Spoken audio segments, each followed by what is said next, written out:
and welcome to History on Blast, episode 21. Et tu, Brute? In today's episode, okay, real talk, I've been going back and forth on this one for a little while because I'm not actually sure if I'm putting Julius Caesar on blast or if I'm putting the conspiracy of Roman senators who assassinated him on blast. It's sort of 6 of one, half a dozen of the others. So let's just go with the entire decline of the Roman Republic, rise of the Roman Empire. That sounds pretty good to me. But first, this month in history. In 1888, the northeastern U.S. experienced a blizzard that lasted for 36 hours and resulted in a total of over 40 inches of snowfall, as measured in New York City, known as the Great Blizzard of '88, or the Great White Hurricane. It shut down the eastern seaboard from Maryland to Maine. For reference, the blizzard of '78 that everyone seems to like to compare modern snowfall to only left behind 27.6 inches, as measured in Providence, Rhode Island, as a result of approximately 33 hours of snow. The real surprise of the blizzard of '88 is that it happened from March 11th to March 14th, which, along with being a little late for your typical nor'easter, is also just before the Ides of March. So, let's start by talking about my boy, Gaius Julius Caesar. He was born on either the 12th or 13th of July in 100 BC, and as pretty much everybody knows, he was assassinated on the 15th of March in 44 BC. I think I mentioned this before in the Caligula episode, but there are a lot of similarities in their assassinations. There are also a lot of similarities in their reigns. Both Caesar and Caligula made a lot of social changes to Rome. They both did a lot to support the common soldier, the legionnaires of, the much vaunted Roman legion. And they both were assassinated by people close to them. The major difference is that when Julius Caesar first took the throne, there was no Roman Empire. Julius Caesar was born into the late stage Roman Republic. He actually started out in 60 BC as part of the first triumvirate, along with Crassus and Pompey. And a lot of people didn't actually want this triumvirate to even ever be in power. There was a group of senators known as the Optimates who were desperately trying to get them out of power. That group included such notable senators as Cato the Younger, and frequently they were supported by Cicero. Just to toss around some names you might know.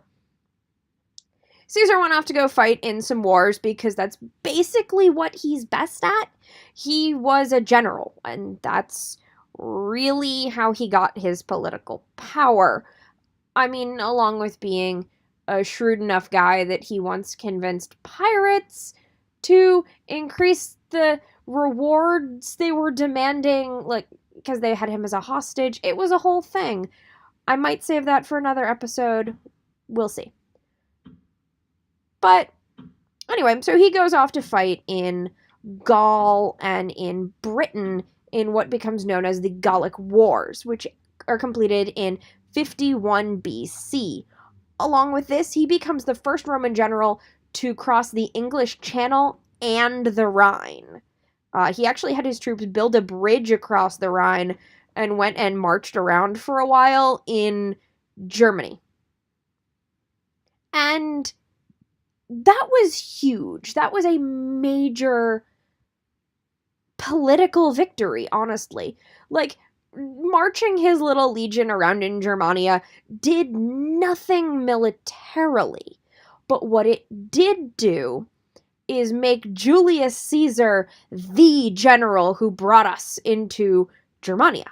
So he was recalled after his victory in 53 BC because he was getting all of these major social and political victories, and Pompey was starting to be worried about Caesar's power. Crassus had died, and Pompey has aligned himself with the Senate and the Optimates, who I mentioned earlier, against Julius Caesar. So they called him back, and he really didn't have many choices at this point because he had been sort of kind of a little bit waging unsanctioned wars, meaning that he had been fighting without approval from the Senate. If he were to come back and leave his command in Gaul, he would lose his immunity and he would be charged as a criminal. But on the other hand, marching in back to Rome at the head of his legion would end up with him breaking another Roman law because you weren't allowed to do that. Basically, it was their way of trying to keep generals from marching on Rome and declaring themselves the ruler or, any kind of coup. But without a better choice, he decided to cross the Rubicon, which is a river and is also where we get the phrase cross the Rubicon from. So he marches the 13th Legion back to Rome proper under arms, and this begins a civil war between Caesar and kind of Pompey, kind of the Senate, but that doesn't really matter because the important part is Julius Caesar wins. Go Julius Caesar. And after winning, he now becomes the single ruler of the Roman Republic, and he starts making social reforms because that's apparently what you do around here. You take over and you make a bunch of social reforms, and then you make a bunch of governmental reforms. You decide to rewrite the calendar, which, see the episode on calendars. But yes, he is why we have the months July and August, if you don't remember. And he starts giving citizenship to people in the provinces, and he starts initiating land reforms and more support for veterans of the wars and the legions, and he centralizes the bureaucracy, and eventually he gets declared Dictator Perpetuo, aka Dictator for Life, which is pretty much kind of like the best and worst title you can ever have, because Dictator for Life is like, haha, I'm in charge now forever and you can't stop me. Except that, oh wait, yes, there is a way you can stop me, and that is with being stabbed a lot and a bunch. So, the next thing that's on the docket, what the hell is an Eid? So, the way the Roman calendar worked is a little wacky. The Romans didn't actually number the days in the month the way that we do, 1 to 28 or 1 to 30, 1 to 31, whatever. They counted back from 3 fixed points in the month. They had the nones, about the 5th or the 7th, the Ides, and the Calends. And basically how it would work is if you were talking about, the beginning of the month, for example, you would say it's 5 days before the nones. Or you could say the Calends, but technically that would be the first of the next month. So you would probably refer to it in terms of the nones. The Ides are approximately the 13th or 15th day of a month, depending on the length of that month. But roughly, it's the middle point. And it was sacred to Jupiter, the king of the gods, the thunderer, the lord of Olympus, the lord of the skies. The guy who would sometimes show up as a swan and be like, hey, baby, you're looking good. Yeah, that guy. According to Plutarch, an ancient Latin biographer and essayist, a seer had actually warned Caesar to beware the Ides of March, which is a phrase that pretty much all of us are familiar with from Shakespeare's Julius Caesar, which I'm going to come back to in a minute. But we don't actually have any evidence towards this other than Plutarch, but it's kind of cool, and I really like it. So we're going to go with it. And on the way to the Theater of Pompey, which is where Julius Caesar was actually assassinated, Caesar passed the same seer again and said, "The Ides of March are come." Like, "Hey bitch, I'm not dead yet." And the seer responded, "I, Caesar, but not gone." In one of those, like, what you say kind of moments. And, as we all know, Caesar goes into the Theater of Pompey on that day and is stabbed by maybe up to 60 people, including Brutus and Cassius, who were leading the charge, as it were. After this, another set of civil wars broke out, and Julius Caesar's heir, adopted heir, Octavian, later known to history as Caesar Augustus, rose to power and became emperor. He took the name Caesar partially as a name since he was Julius Caesar's adopted heir, and partially as a title. So, let's talk a little bit more about Shakespeare. So, Shakespeare is the reason that a lot of us know so much about Julius Caesar. I mean, we also have Plutarch's version and Suetonius's version. There's a lot of different versions of the play and of the history of the assassination through history, but Shakespeare is really where most of us know it from. That's where we get that quintessential beware the Ides of March, which, yeah, totally Plutarch wrote it, but we know it because of Shakespeare. Shakespeare, though, deviates a lot from Plutarch's account. He changes the dates of things, he changes the location of things, and most notably, he makes Caesar's last words et tu, Brute, which is Latin for "and you, Brutus," basically being like, "Bitch, I thought I could trust you. I thought you were my boy." But as we all know, Brutus was definitely not trustable and was definitely doing the stabbing. And it's one of those really quintessential betrayals of, theatrical history and history.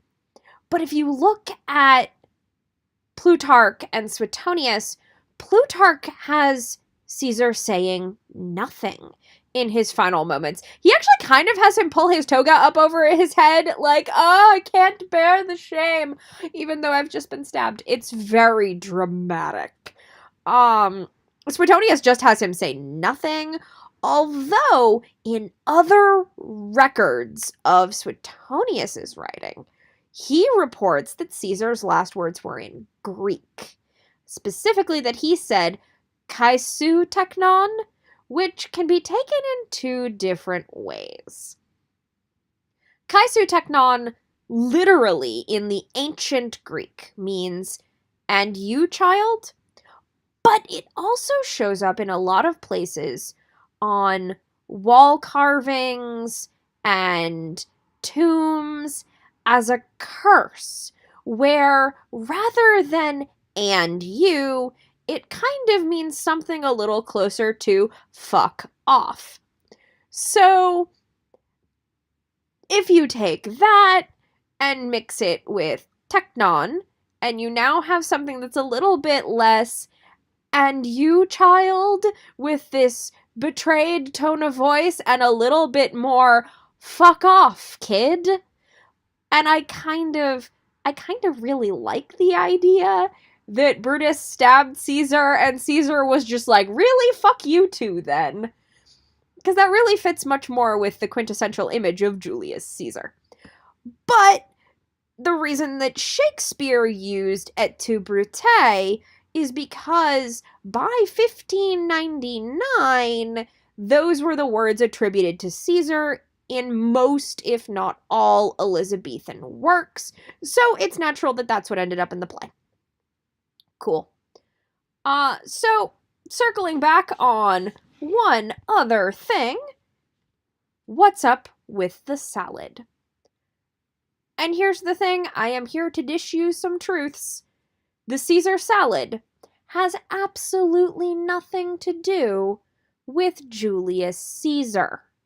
The Caesar salad was actually invented by a chef named Caesar Cardini, who had immigrated to the United States after World War I and was operating a restaurant in Tijuana, Mexico, because of prohibition. And on July 4th of 1924, he was running short on ingredients because his restaurant was full, and he just grabbed what he had and made a salad, and that was originally called the Aviator's salad.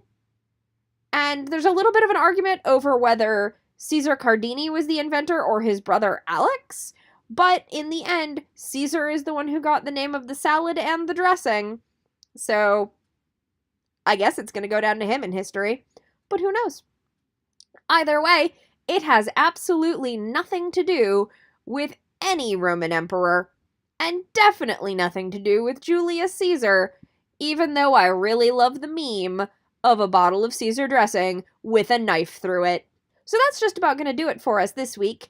As always, if you have any questions, comments, concerns, feedback, anything like that at all, you can contact me at historyonblast@gmail.com, or you can find me on Twitter at historyonblast. We've got a Facebook now. There's a group called the History on Blast discussion group. There's just one question. All you have to do is answer that, and we'll let you write in. It's a closed group, and mostly we've been sharing history memes and a surprising amount of dunking on Thomas Edison, which I am here for and I support with my entire heart. As always, I would like to thank Defy Them All for the use of their song Keeper of Histories for the intro and outro of our program. I'm still looking for local small town history if you've got anything that you would like to submit so I can start working on a listener roundup special. And I'd also really like to put out a call for you to rate and review the show. If you like it, just throw 5 stars on there. You can leave a review if you'd like to, and share it with your friends. The more people who are listening, the bigger the audience is, the more people you have to talk to, the more people will learn to hate Thomas Edison with their entire heart. And as always, thanks for listening.